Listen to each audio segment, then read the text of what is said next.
Since 2016, my work has explored the intangible worlds that we build and the stories we create to make sense of the world and of ourselves.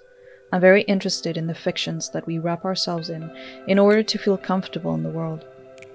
In the past, I also looked at how context and our surroundings permeate our subconscious and that it affects us whether we are aware of it or not. The components that shape our worldview and identity are fascinating to me. The work in this exhibition focuses specifically on the stories we create while we are isolated and unable to interact with the real world. For the past year and a half, most of the world has been in some form of isolation, and we are unable to explore fully what is happening outside of our immediate location.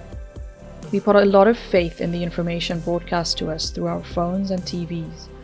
Our worldview and sense of reality is greatly informed by the information we see online. The social media algorithms curate a very nice echo chamber where we can feel safe and justified in our beliefs. The title of the show comes from a poem by Alfred Tennyson titled The Lady of Shalott.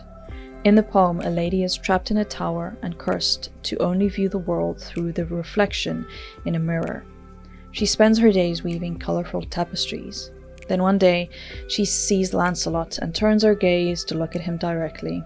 She decides to leave the tower and meet him, but the curse then causes her to die before she can reach him. On a personal note, the work also touches on the role of the artist in society. Of course, artists have many roles, but a balance always needs to be maintained between being impartial and able to subjectively critique what is happening around us versus being consumed by the pressures of society to conform and to almost become an agent of its agenda. It's a very tricky balance. To me also, the lady gives up her art when she leaves the tower to pursue what she thinks is love. That's just my interpretation, and I'm probably projecting. But I do like talking to people about the work and hearing what stories it evokes in their minds. That is, after all, what I find interesting. Not what I intended the viewer to see or feel, but what diverse and interesting stories the work brings back to me.